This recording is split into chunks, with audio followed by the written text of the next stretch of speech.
ஏதோ இன்றைக்கு நேற்று சொல்லப்பட்டது அல்ல கிறிஸ்துவின் பிறப்பு. 2024 வருஷங்களுக்கு முன்பதாக இந்த பூமியிலே இயேசு அவதரித்தார்.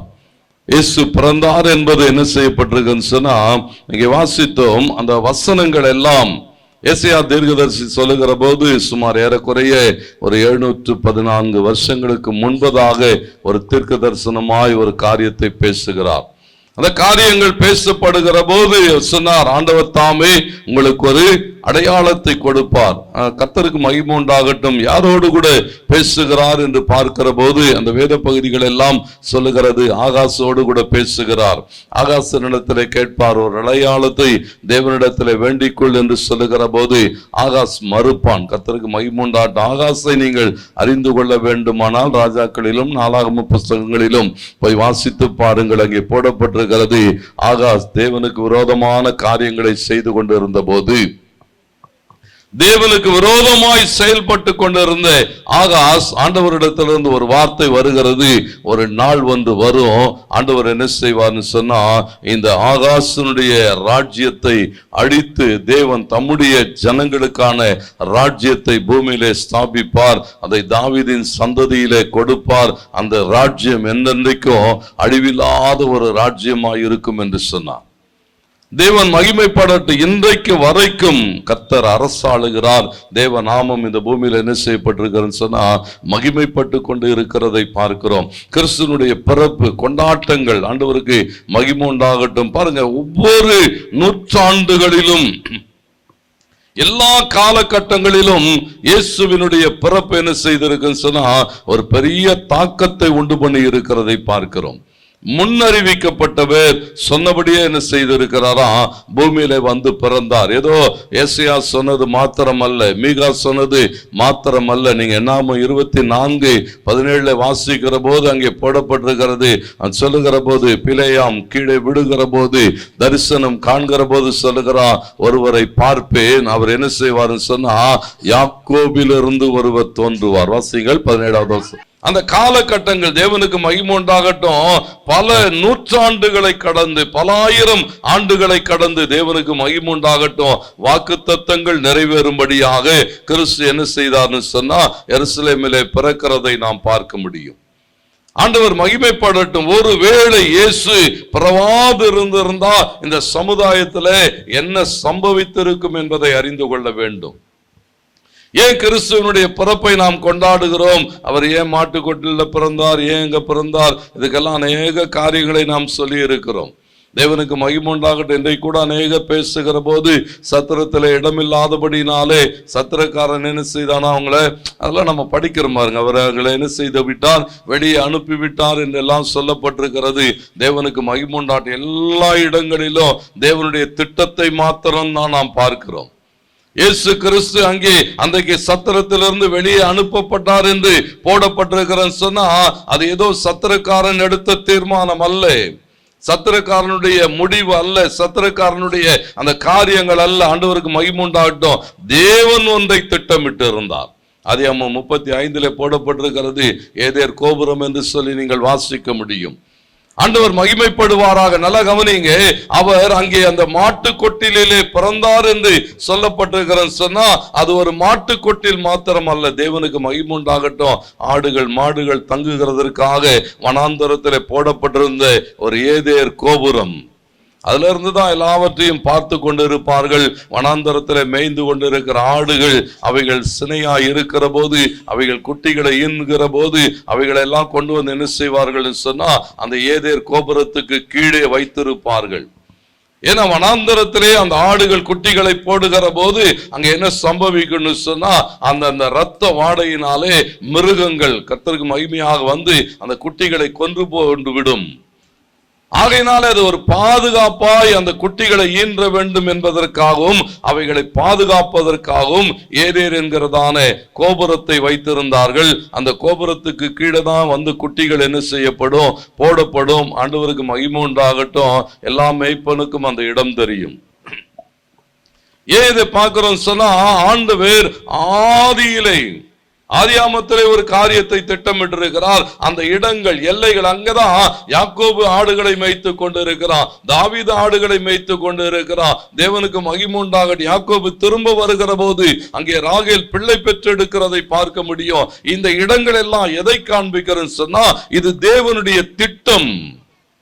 அந்த ஏதேர் கோபுரம், ஆண்டவருக்கு மகிமை உண்டாட்டாங்க. என்ன சம்பவிக்கணும்னு சொன்னா, அந்த ஆடுகள் எல்லாம் அங்க வந்து குட்டி போடுகிற போது வெறும் மேய்ப்பர்கள் மாத்திரம் அல்ல, கூட அங்கே ஆசாரியர்கள் இருப்பார்கள், லேவியர்கள் இருப்பார்கள். அவன் முதல் கேள்வி கேட்பான், இந்த ஆடு போடுகிற இந்த குட்டி எத்தனையாவது குட்டின்னு கேட்பான். இது முதல் குட்டின்னு சொன்னா, முதல் குட்டி தேவனுக்குரியது. ஆகையினாலே அந்த ஏதேர் கோபுரத்திலிருந்து அந்த ஆட்டுக்குட்டிகள் என்ன செய்யப்படும் சொன்னா, தேவாலயத்துக்கு கொண்டு போகப்படும். ஆண்டவருக்கு மகிமை உண்டாகட்டும். அப்படித்தான் மரியாளும் அந்த முதற் பேரானவரை ஈன்றெடுக்கும்படியாய் ஏதேர் கோபுரத்துக்கு கீழே வருகிறாள். அதைத்தான் நம்ம என்ன பார்க்கிறோம் சொன்னா, மாட்டுக்கொட்டில்னு சொல்லுகிறோம். கர்த்தருக்கு மகிமை உண்டாகட்டும். ஏதேர் கோபுரத்துக்கு நேராய் தேவனால் நடத்தப்படுகிறாள். அங்கே பிள்ளை பிறக்கிறது. ஆசாரியர்கள் என்ன செய்தார்கள் சொன்னா, இது முதற் பிள்ளை, இது தேவனுடையது, பலியாகும்படி பிறந்த கிறிஸ்து. ஏன்னா தேவனுடைய திட்டங்களை நாம் அறிந்து கொள்ள வேண்டும். இதுதான் வேத சத்தியங்கள். இவைகளை உணர்ந்து கொள்ளுகிற போது எல்லாவற்றிலும் தேவனுடைய கரம் இருக்கிறது. கிறிஸ்துவனுடைய பிறப்பை குறித்து ஆண்டவருக்கு மகிமை உண்டாகட்டும். ஆதியிலிருந்து தேவன் என்ன செய்திருக்கிறாரா, திட்டமிட்டு இருக்கிறதை பார்க்கிறோம். காரியங்கள் நகர்த்தப்படுகிறது. ஒன்றன் பின் ஒன்றாய் தேவன் காரியங்களை செய்து வருகிறார். இன்றைக்கு கிறிஸ்துவனுடைய பிறப்பை நாம் கொண்டாடி கொண்டு இருக்கிறோம்னு சொன்னா, தேவ திட்டம் இந்த பூமியிலே ஒவ்வொரு நாளும் நிறைவேறி கொண்டு இருக்கிறது. ஆண்டவருக்கு மகிமை உண்டாகட்டும். நீங்க யோசிச்சு பாருங்க, இன்னைக்கு நாம் பார்க்கிறபடி கிறிஸ்து ஒருவேளை இந்த பூமியிலே பிறவாமல் இருந்திருந்தா என்ன நடந்திருக்கும்? ஆண்டவருடைய அந்த வருகை, தேவனுக்கு மகிமை உண்டாகட்டும், கிறிஸ்துவனுடைய பிறப்பு சமுதாயத்திலே எப்படிப்பட்ட தாக்கங்களை கொண்டு வந்தது என்பதை நீங்கள் உணர்ந்து கொள்ள வேண்டும். இயேசுவினுடைய பிறப்பை கொண்டாடுகிறோம், கிறிஸ்துவை மேன்மைப்படுத்துகிறோம், கிறிஸ்துவை உயர்த்துகிறோம் என்று சொன்னால், இயேசு பிறவாது இருந்திருந்தால் இந்த பூமியில என்ன நடந்திருக்காதுன்னு சொன்னா, இன்றைக்கு நீங்கள் பார்க்கிற வண்ணமாக இந்த மருத்துவமனைகளை பார்க்கிறோம். செஞ்சிலுவை சங்கம் என்று சொல்லி யுத்தத்திலே காயப்படுகிற மக்கள் எந்த ஆளா இருந்தாலும் போய் அவர்களுக்கு இரக்கத்தினாலே உதவி செய்கிற ஒரு அமைப்பு உருவாகி இருக்கிறது. மறுவாழ்வு மையங்கள் உருவாகி இருக்கிறது. அநேக கல்வி நிலையங்கள், இதெல்லாம் யாராலே உருவாக்கப்பட்டது சொன்னா, கிறிஸ்துவை விசுவாசிக்கிற தேவ பிள்ளைகளாலே இவைகள் எல்லாம் ஸ்தாபிக்கப்பட்டபடினாலே தான் இன்றைக்கு சமுதாயமாய் இருக்கிறது. இயேசுவை மேன்மைப்படுத்துகிறோம் சொன்னா, ஒரு மனிதன் கிறிஸ்துவுக்குள்ளாக இருக்கிற போது அவன் சமுதாயத்தை எப்படி பார்க்கிறான் சொன்னா, இயேசு பார்த்தபடி பார்க்கிறபடினாலே இந்த சமுதாயத்துக்கு நாங்கள் ஏதாகிலும் செய்யட்டும். யோசிச்சு பாருங்க, பேரிடர் காலங்களிலே தேவனுக்கு மகிமை உண்டாகட்டும், அந்த தேவ ஜனங்களாலே ஆளப்படுகிற தேசங்களிலிருந்து வருகிற உதவிகள், இதெல்லாம் எதை காண்பிக்கிறது சொன்னா, கிறிஸ்து ஒருவேளை பிறவாமல் இருந்திருந்தால் இன்னைக்கு இந்த சமுதாயம் எப்படி இருந்திருக்கும்? கர்த்தருக்கு மகிமை உண்டாகட்டும். சமுதாயத்திலே அநேக மாற்றங்கள் எப்படி நிகழ்ந்தது சொன்னா, கிறிஸ்துவை விசுவாசிக்கிற தேவ பிள்ளைகளாலே முன்னெடுக்கப்பட்டதான காரியங்கள். எத்தனை கல்லூரிகள், தேவனுக்கு மகிமை உண்டாகட்டும். நம்முடைய தமிழ்நாட்டில் நீங்க எடுத்து பார்த்தீங்கன்னு சொன்னாலே அத்தனை மருத்துவமனைகளும் அத்தனை கல்லூரிகளும் தேவ பிள்ளைகளாலே ஸ்தாபிக்கப்பட்டு இன்னைக்கு அநேக ஜனங்களுக்கு ஆசீர்வாதமா இருக்குன்னு சொன்னா, கிறிஸ்து ஏற்படுத்தின தாக்கத்தின் விளைவு அது. ஏன் இயேசுவை கொண்டாடுகிறேன்னு சொன்னா, என் தேவன் இந்த தேசத்தில் ஏற்படுத்தின தாக்கங்கள், அவைகளாலே ஜனங்கள் என்ன செய்திருக்கிறார்களா, கிறிஸ்துவினுடைய அன்பினாலே இழுக்கப்பட்டிருக்கிறார்கள். கிறிஸ்துவனுடைய அன்பை பிரதிபலிக்கும்படியாக அவர்கள் என்ன செய்திருக்கிறார் சொன்னா, எல்லாருக்குமான காரியங்களை செய்கிறார்கள். அதான் சொல்லுகிற இயேசுவினுடைய பிறப்பு எப்படிப்பட்ட சொன்னா, அசாதாரணமானது, ஆச்சரியமானது, ஆசீர்வாதமானது. ஆமென் சொல்றீங்களா? ஆண்டவருக்கு மகிமை உண்டாகட்டும். ஒவ்வொரு நாளும் பாருங்க, சமுதாயத்தில் ஏற்படுத்தப்பட்ட மாற்றங்கள் மாத்திரம் அல்ல, நன்னெறி ஒழுக்கம், அந்த கிறிஸ்துவ அறம் இருக்கு பாருங்க, அதுதான் தேசத்தை இன்றைக்கு வரைக்கும் உயிரோடு கூட வைத்திருக்கிறது. ஆண்டவருக்கு மகிமை உண்டாகட்டும். ஒருவர் பாரத்தை ஒருவர் சுமந்து என்று சொல்லப்பட்ட அந்த வேத பிரமாணத்தை நிறைவேற்றுகிற மக்களாலே தேசம் என்ன செய்யப்பட்டிருக்குன்னு சொன்னா இன்றைக்கு வரைக்கும் ஆசீர்வதிக்கப்பட்டிருக்கிறது. ஒருவேளை கிறிஸ்து பிறவாது இருந்தால், அந்த தெய்வீக அன்பு இந்த பூமியிலே வெளிப்படாமல் இருந்திருந்தா ஜனங்க இன்னைக்கு எப்படி தெரியுமா இருந்திருப்பாங்க? அப்போஸ்தலனாகிய பவுல் சொல்லுகிற போது, இன்னும் உங்கள் பாவங்களில் கிடப்பீர்கள் என்று சொல்லுகிறார். பாவங்களிலிருந்து, சாபங்களிலிருந்து ஆண்டவருக்கு மகிமை உண்டாகட்டும். தேவன் தம்முடைய பிள்ளைகளை விடுதலையாக்கும்படியா எடுத்ததான அந்த தீர்மானம், அதுதான் தேவ பிள்ளைகள் இடத்துல என்ன செய்திருக்கிறார் பாருங்க. கிறிஸ்துவனுடைய பிறப்பை கொண்டாடுகிறதற்கு ஒவ்வொருவருக்கும் ஒவ்வொரு காரணங்கள் உண்டு. ஒவ்வொருவரை கேட்டாலும் சொல்லுவோம், என் வாழ்வில இயேசு இவைகளை செய்திருக்கிறார், என் வாழ்வில் எப்படிப்பட்ட மாற்றங்களை செய்திருக்கிறார், அவர் ஆகையினாலே அவரை நான் என்ன செய்கிறேன், கொண்டாடுகிறேன். தேவனுக்கு மகிமை உண்டாகட்டும். ஒவ்வொரு வார்த்தைகளும், வாசிக்கப்பட்ட ஒவ்வொரு வசனங்களும் அநேக காரியங்களை பேசும். என்ன சொன்னா அவைகளில் சொல்லப்பட்டவைகள் எல்லாம் நீங்க வாசித்து பாருங்க. தூதர்கள் எல்லாம் தேவன் கிறிஸ்துவை இந்த பூமிக்கு அனுப்புகிற போது அந்த செய்தியை கொண்டு போகிறதற்கு பரலோகத்திலிருந்து ஆயிரக்கணக்கான தூதர்கள் என்ன செய்திருப்பாங்க தெரியுமா? ஆயத்தப்பட்டிருப்பாங்க. நாங்கள் போகட்டும், நாங்கள் போகட்டும் என்று சொல்லி பல ஆயிரம் தூதர்களுக்கு நடுவிலே தேவன் ஒரே ஒரு தூதனை அனுப்பினார். ஆண்டவருக்கு மகிமை உண்டாகட்டும். நீங்க யோசிச்சு பாருங்க, யாரிடத்திலே போய் அந்த செய்தியை சொல்லுவது என்று சொல்லுகிற போது பரலோகம் என்ன யோசிச்சிருக்குன்னா, தூதர்களா யோசிச்சிருப்பாங்க, பெரிய ராஜாக்களுக்கு, படித்தவர்களுக்கு, மேன்மையான இடத்துல இருக்கிறவர்களுக்கு இந்த ராஜாவினுடைய பிறப்பை அறிவிக்கலாம் என்று சொன்ன போது வேதம் சொல்லுகிறது, ஒன்றுமில்லாமல் ராத்திரியிலே அந்த தங்கள் மந்தைகளை காத்து கொண்டிருந்த சாதாரண மேய்ப்பர்களிடத்துல அந்த தேவ செய்தி அனுப்பப்படுகிற போது தேவன் எவ்வளவாய் தம்முடைய ஜனங்களை பாகுபாடின்றி நேசிக்கிறார் என்பதை அறிந்து கொள்ள முடியும். ராஜாவினிடத்துக்கு செய்தி போகிறது, தேவனுக்கு மகிமை உண்டாகட்டும். ஒன்றுமில்லாதவனிடத்துக்கு செய்தி போகிறது. ஏனென்று சொன்னால் தேவன் யாரையும் என்ன செய்கிறது இல்லையா, புறம்பே தள்ளுகிறதில்லை. கர்த்தருக்கு மகிமை உண்டாகட்டும். எத்தனை ஆச்சரியங்கள் கிறிஸ்துவின் பிறப்பிலே. கிறிஸ்து பிறந்த போது சொல்லப்பட்டதான எல்லா வாக்கு தத்தங்களும் நிறைவேறுகிறதை பார்க்கிறோம். ஆண்டவருக்கு மகிமை உண்டாகட்டும். கிறிஸ்துவனுடைய பிறப்பு நம்முடைய வாழ்விலே எவைகளை செய்தது என்று சொல்லி பார்க்கிற போது சுருக்கமாய் ஒரு 3 காரியங்களை இந்த காலை வேளையிலே உங்கள் மத்தியிலே நான் வைக்கட்டும். கர்த்தர் நம்மை நடத்துவாராக. கவனியுங்கள். முதலாவது, கிறிஸ்துவின் பிறப்பு நமக்கு எவைகளை கொண்டு வந்ததுன்னு சொன்னா தேவனை குறித்ததான ஒரு தெளிவை கொண்டு வந்திருக்கிறது. கடவுள் யார், தேவன் யார், தேவன் எப்படிப்பட்டவர், தேவன் எப்படி இருப்பார், அவருடைய தன்மைகள் என்ன, குணாதிசயங்கள் என்ன என்பதை உணர்ந்து கொள்ளும்படியாக கிறிஸ்துவனுடைய பிறப்பு நமக்கு ஒரு மெய்யான தேவனை சரியாய் உணர்ந்து கொள்ள நமக்கு உதவி செய்திருக்கிறது. ஆண்டவர் பிறக்கிற போது கர்த்தருக்கு மகிமை பாருங்க. இயேசு பிறந்த நாட்கள்ல கூட அந்த சமுதாயத்திலே வாழ்ந்து கொண்டிருந்த யூத மக்கள், அவங்களுக்கு என்ன இல்லைன்னு சொன்னா தேவனை குறித்ததான ஒரு தெளிவு இல்லை. அங்கிருந்து அநேக மக்கள் எப்படி இருந்தாங்கன்னா அநேக தெய்வங்களை வைத்து கொண்டு இருந்தார்கள். தெய்வங்களை குறித்ததான அநேக தன்மைகள், கர்த்தருக்கு மகிமை உண்டாகட்டும், வித்தியாசமான ஆட்கள் இருந்தார்கள். சில ராயர்கள் எல்லாம் பார்த்தீங்கன்னா தாங்களே தெய்வம் என்றார்கள். இன்னைக்கு கூட அப்படி சொல்ற ஆட்கள் எல்லாம் உண்டு.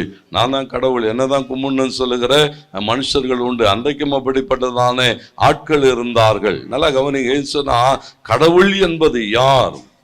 இன்னைக்கு தேவனை குறித்து சொல்லப்படுகிறதெல்லாம் ஆட்கள் என்ன சொல்றாங்கன்னா அது ஒரு வல்லமை அல்லது அது ஒரு சக்தி, அது ஒவ்வொரு மனுஷனுக்குள்ள என்ன செய்கிறது, இருக்கிறது என்று சொல்லுகிறார்கள். ஆண்டவருக்கு மகிமை உண்டாகட்டும். வேதம் என்ன சொல்லுன்னு சொன்னா கடவுளை குறித்ததான காரியங்களை சரியாய் உணர்ந்து கொள்ளும்படியாய் ஆண்டவர் பிறந்த போது நடந்த சம்பவங்கள். அநேக ஆட்களுடைய எண்ணங்கள் என்ன, கடவுள்னா எங்கேயோ உட்கார்ந்து இருக்கிறார், எங்கேயோ பார்த்து கொண்டு இருக்கிறார். இன்னொரு பக்கத்துல பாத்தீங்க சொன்னா கடவுள்னா எப்படிப்பட்டவன் சொன்னா அவர் ரொம்ப கோபக்காரர், ரொம்ப தண்டிச்சிருவார்.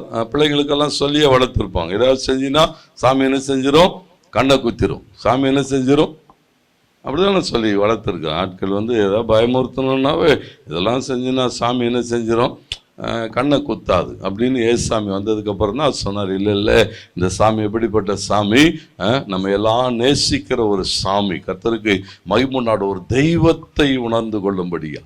யோவான் 1 அதிகாரம் 1 வசனம் சொல்லுகிறது, அந்த வார்த்தை தேவனுக்கு மகிமையாக தேவனோடு கூட இருந்த அந்த வார்த்தை, வாசியுங்கள், ஆதியிலே வார்த்தை இருந்தது, அந்த வார்த்தை தேவனிடத்தில் இருந்தது, அந்த வார்த்தை தேவனாய் இருந்தது.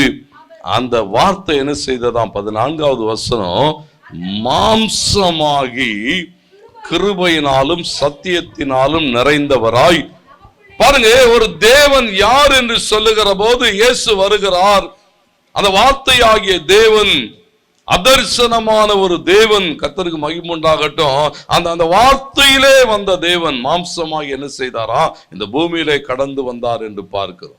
யோவான் 14:9 ஆண்டவராக இயேசு சொல்லுகிற போது சொன்னார், தேவன் எப்படி இருப்பார்னு சொன்னார், என்னப்பார் இன்னம் போலதான் தேவன் இருப்பார், என்னை கண்டவன் பிதாவை கண்டான் என்று சொன்னார். ஆண்டவருக்கு மகிமை உண்டாக. ஏன்னா தேவனை வெளிப்படுத்தும்படியாய் ஆண்டவருக்கு மகிமை உண்டாகட்டும் சொல்லுகிறார், என்னை கண்டவன் பிதாவை கண்டான். கேட்கிறான், ஆண்டவரே எங்களுக்கு பிதாவை காண்பியும் சொன்னார். இவ்வளவு காலம் கூட இருக்கிறேன், என்னை இவ்வளவு காலமா பார்த்துட்டு இருக்கிற, இன்னும் தேவனை நீ அறிந்து கொள்ளவில்லையா? என்னை கண்டவன் பிதாவை கண்டான்னு சொன்னார். ஏன்னா தேவனை வெளிப்படுத்தும்படியாய் கிறிஸ்து இந்த பூமியில பிறந்தார். ஒரு தெய்வம் சொன்னா எப்படி இருக்கும் என்பதை நீங்கள் இயேசுவை பார்க்கிற போது, இயேசுவின் வாழ்க்கையை பார்க்கிற போது அறிந்து கொள்ள முடியும். ஆண்டவர் மகிமைப்பட பாருங்க, இங்கே சொல்லப்பட்ட சர்வத்தையும் நம்முடைய வல்லமையுள்ள வசனத்தினாலே தாங்குகிறவராய் அவர். பாருங்க, நம்முடைய வாழ்க்கை முழுவதும் எபிரேயர் 1:3 அப்படித்தான் சொல்லுங்க, எல்லாவற்றையும் செய்கிறவர், எல்லா அதிகாரமும் உடையவர். அப்போ தேவனை நீங்கள் அறிந்து கொள்ளணும்னு சொன்னா நீங்கள் இயேசுவை பார்க்கிற போது, இயேசு என்ன செய்தார் என்று பார்க்கிற போது, பிதாவாகிய தேவனுடைய அன்பை என்ன செய்ய முடியுமா? நாம் உணர்ந்து கொள்ள முடியும். கர்த்தருக்கு மகிமை உண்டாகட்டும். தேவன் தண்டிப்பார், தேவன் பழி வாங்குவார், தேவன் என்ன செய்வார்? நின்று கொல்லும். அதெல்லாம் என்ன செய்யாது, இந்த தெய்வம் நின்றெல்லாம் என்ன செய்யாது.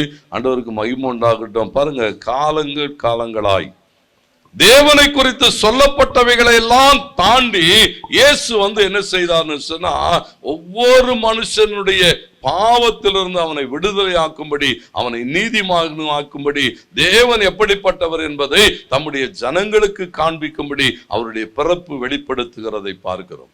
ஒவ்வொரு நாளும் கிறிஸ்துவனுடைய பிறப்பை நீங்க உட்கார்ந்து யோசிச்சு பார்த்தீங்கன்னு சொன்னா, வேதம் சொல்லுகிறது, தேவன் தம்முடைய அந்த மகா பெரிய அன்பினாலே. அப்போ தேவனை அறிந்து கொள்ளுகிறது நீங்க இயேசுவை பார்த்தா தெரியும்.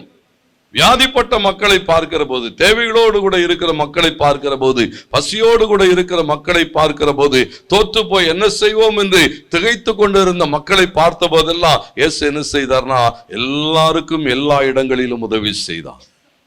ஒரு தெய்வம் அதுதான். கர்த்தருக்கு மகிமை உண்டாகட்டும். அப்போ கிறிஸ்துவை நீங்கள் அறிந்து கொள்ளுகிற போது ஒரு தெய்வத்துவத்தை நீங்கள் சரியாய் உணர்ந்து கொள்ள முடியும்.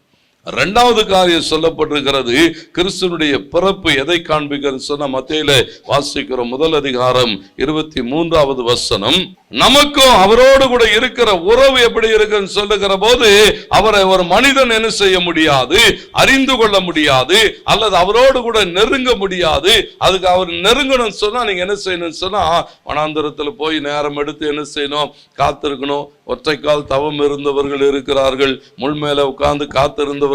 ஏன்னா தேவன் அவ்வளவு சுலபமா யாரும் என்ன செய்து விட முடியாது, நெருங்கி விட முடியாது என்று சொன்ன போது இங்கே சொல்லப்பட்டிருக்கிறது, கிறிஸ்துவனுடைய பிறப்பு எதை காண்பித்தது சொன்னா, தேவனை நீ ரொம்பலாம் தேடாத, அவர் கூடவே இருக்கிறார். ஒரு கன்னிகை கர்ப்பவதி ஆகிய ஒரு குமாரனை பெறுவாள், அவருக்கு இம்மானுவேல் என்று பெயரிடுவார்கள். இம்மானுவேல் என்பதற்கு தேவன் உன்னோடு கூட இருக்கிறார். தேவன் இப்படிப்பட்டவர், தேவன் இப்படித்தான் இருப்பார், தேவன் தம்முடைய ஜனங்களோடு கூட இருக்கிறார். சங்கீதம் 34:18 சொல்லுகிறது, நொறுங்குண்ட இருதயம் உள்ளவர்களுக்கு கர்த்தர் சமீபமாயிருந்து நறுங்குள்ள ஆவியுள்ளவர்களை என்ன செய்கிறாரா? பாருங்களேன், அந்த நறுங்குண்ட ஆவியுள்ளவர்களை ரட்சிக்கிற ஒரு தேவன் கூடவே இருக்கிறான்னு சொல்லப்பட்டிருக்கிறது. கர்த்தருக்கு மகிமை உண்டாகட்டும். ஒவ்வொரு நாளும் கிறிஸ்துவனுடைய பிறப்பு எதை காண்பிக்கிறேன்னு சொன்னா, நான் தனியா இல்லை, இந்த வானாதி வானங்களை உண்டாக்கினவர் என் கூட இருக்கிறார், என் குடும்பத்தோடு இருக்கிறார். உண்மையாய் தம்மை நோக்கி கூப்பிடுகிற யாவருக்கும் கர்த்தர் சமீபமாய் இருக்கிறார். அல்லேலூயா. பாருங்க, நீங்க அவரை சரியாய் தேடுகிற போது அவர் உங்க பக்கத்துல தான் இருப்பார். பயப்படாதே மகளே, பயப்படாதே மகனே, நான் கூட தான் இருக்கிறேன். கர்த்தருக்கு மகிமை உண்டாகட்டும். ஏன்னு சொன்னா, ஒவ்வொரு நாளும் உபாகமம் 4:7 அப்படி சொல்லுகிறது, நம்முடைய தேவனாகிய கர்த்தரை நாம் தொழுது கொள்ளுகிற போதெல்லாம் அவ்வளவு சமீபமாய் இருக்கிறாராம். நீங்க தேவனை ஆராதிக்கிற போது அவர் என்ன செய்வாரா, அப்படியே பக்கத்துல வந்து உட்காருவார். கர்த்தருக்கு மகிமை உண்டாட்டும், நம் நடுவிலே இருப்பார். தேவனுக்கு மகிமை. அங்கே சொல்லுகிற போது, நாம் தொழுது கொள்ளுகிற போதெல்லாம் அவர் நமக்கு சமீபமாய் இருக்கிறது போல, தேவனை இவ்வளவு சமீபமாய் பெற்றிருக்கிற வேற ஜாதி எதுன்னு கேட்கிறான். வேற யார் கூட இருக்கிறா? கர்த்தருக்கு மகிமை உண்டாட்டும். தேவ பிள்ளைகளுக்கு இருக்கிற ஒரு பெரிய நிச்சயம் என்னன்னா, தேவன் என்னோடு கூட இருக்கிறார். என்னோடு கூட இருக்க கடந்து வந்தவர், என் வாழ்க்கையில என்னோடு கூட இருக்கிறார். கிறிஸ்துவனுடைய பிறப்பு அதை தான் காண்பிக்கிற. தேவன் எங்கோ இருக்கிறவர் அல்ல. மத்திய 28 கடைசியில் அவர் சொல்லுகிற போது சொன்னார், இதோ உலகத்தின் முடிவு பரியந்தம் சகல நாட்களிலும் நான் உங்களோடு கூட இருக்கிறேன். இந்த உலகம் முடிகிற வரைக்கும் கர்த்தர் நம்ம கூட தான் இருப்பார். எபிரேயர் 13:5 அப்படி சொல்லுகிறது, நான் உன்னை விட்டு விலகுவதும் இல்லை, உன்னை கைவிட. ஒவ்வொரு நாளும் நீங்க பாருங்க, கர்த்தருக்கு மகிமை உண்டாட்டும். அந்த தேவனுடைய இந்த பிறப்பின் நற்செய்தி என்னன்னு சொன்னா, தேவன் நம்மோடு கூட இருக்கிறான். ஒவ்வொரு நாளும் நம்மோடு கூட இருப்பார். எந்த சூழலிலும் கர்த்தர் நம்மோடு கூட இருந்து நம்ம என்ன செய்வாரா, நடத்தி கொண்டு போவார். அது மாத்திரமல்ல, கிறிஸ்துவினுடைய பிறப்பு எதை நமக்கு காண்பிக்கிறது சொன்னா, அந்த தெய்வீக அன்பு நம்மை பாவத்திலிருந்து சாபத்திலிருந்து மீட்டெடுக்க. பாருங்க, தேவன் யோசிக்கிற போது அவருக்கு வேற ஆப்ஷனே ஒண்ணு இல்லை. ஒரே ஒரு ஆப்ஷன் தான், தம்முடைய குமாரனை அனுப்பட்டும். ஆண்டவருக்கு மகிமை உண்டாகட்டும். ஏன் இயேசுவை அனுப்பினார் என்று பார்க்கிற போது வேதம் அநேக காரியங்களை சொல்லுகிறது. கர்த்தருக்கு மகிமை உண்டாகட்டும். அவரை குறித்து வேதத்தில் வாசிக்கிறோம், அவர் ஒருவர் தான் எப்படிப்பட்டவரா, ஆதாமின் சந்ததியிலே வந்த பாவம் இல்லாத.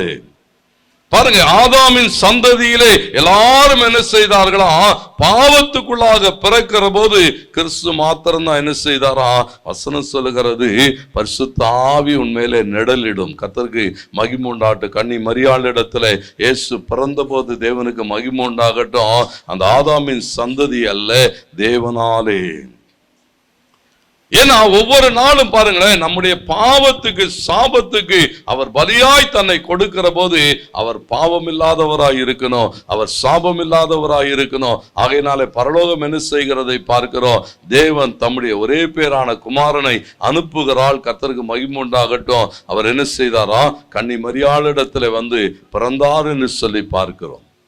இயேசு கன்னி மரியாளிடத்தில் தான் பிறந்தாரான்னு சொன்னா, ஆண்டவருக்கு மகிமை உண்டாகட்டும். அவர் ஆதியிலே இருந்தவர். தேவனுக்கு மகிமை உண்டாகட்டும். மனுக்குலத்தை மீட்கும்படி, மனுக்குலத்தை பாவத்திலிருந்து சாபத்திலிருந்து விடுதலையாக்கும்படி தேவன் தீர்மானித்த போது மரியாளிடத்தில் அனுப்புகிறதை பார்க்கிறோம். ஆண்டவர் மகிமைப்படுவாராக. ஏன்னு சொன்னா, அவருடைய வாழ்வை நீங்கள் உணர்ந்து கொள்ளுகிற போது, அந்த தெய்வீக அன்பை உணர்ந்து கொள்ளுகிற போது, அந்த அன்பின் நிமித்தம் எனக்கு தேவன் செய்திருக்கிற நன்மைகளை உணர்ந்து கொள்ளுகிற போது, நம்மால் அவருடைய பிறப்பை கொண்டாடாம இருக்கவே முடியாது. வாக்குத்தத்தம் மாறாதது. பாருங்க, கிறிஸ்துவனுடைய பிறப்பை கொண்டாடுகிற போது என்ன பார்க்கிறோம் சொன்னா, தேவன் தம்முடைய வாக்குத்தத்தத்திலே உண்மையுள்ளவர். எஸ்ஐயா 7:14 ஆண்டவர் தாமே உங்களுக்கு ஒரு அடையாளத்தை கொடுப்பார். இதோ ஒரு கன்னிகை கர்ப்பவதி ஆகி ஒரு குமாரனை பெறுவாள், அவருக்கு இம்மானுவேல் என்று பெயரிடுவார்கள். தேவனுக்கு மகிமை உண்டாகட்டும். மத்தேயு 1 வாசிக்கிறோம், அந்த வாக்குத்தத்தம் நிறைவேறுகிறது.